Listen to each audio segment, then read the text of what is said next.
So this video is about the difference between wants and needs. And my feelings are kind of big right now. I'm in the yellow zone for sure about this topic. I'm going to give a couple examples of what I mean by wants versus needs.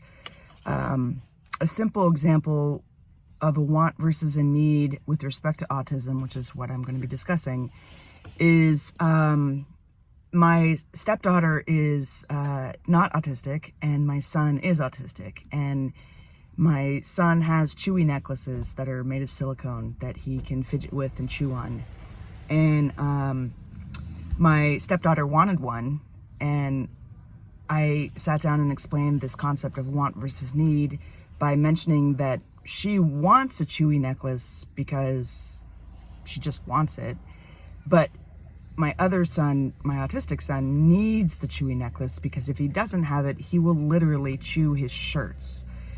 So I was trying to explain to my stepdaughter that I'm not going to go spend money on chewy necklaces for a want, but she could ask for them for her birthday, for example. However, I will spend money on chewy necklaces for a need, i.e. for my autistic son.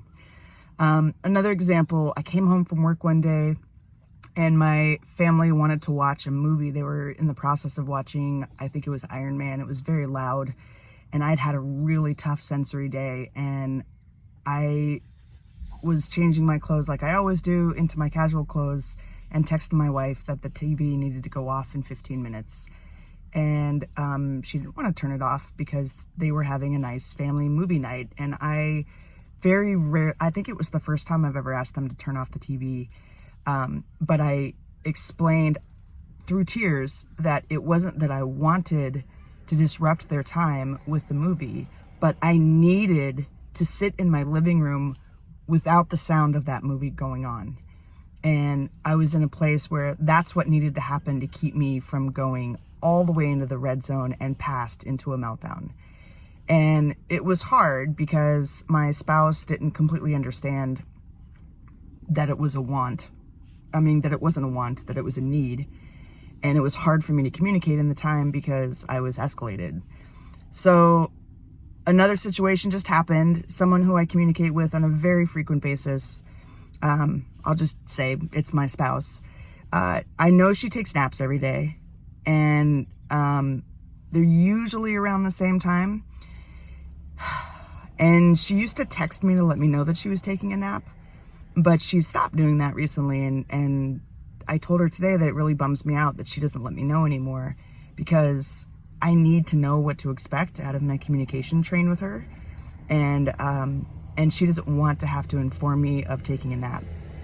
For her, it feels controlling. She knows I'm not actually trying to control her, but it's hard for her to wrap her mind around how it's a need for me. And I think autistic people will probably get this. The reason it's a need is I might go into a spiral of anxiety as I imagine all the different reasons that she might not be responding to a text that I might send, or that she's not texting me at all, because we usually text quite a bit.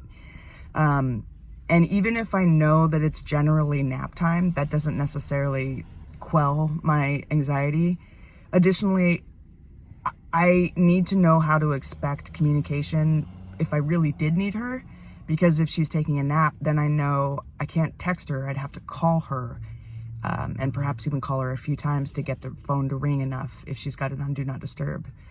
So we were communicating about that, and again, I find it very difficult as an autistic person to articulate how important the needs are.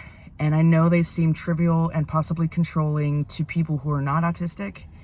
But I would generally say if you're not autistic and you're in a relationship of any sort with someone who is autistic, whether it be friends or coworkers or your kid or your wife or your spouse or whatever, try to remember that in its purest state, the need is not driven by an urge to control you or anyone else.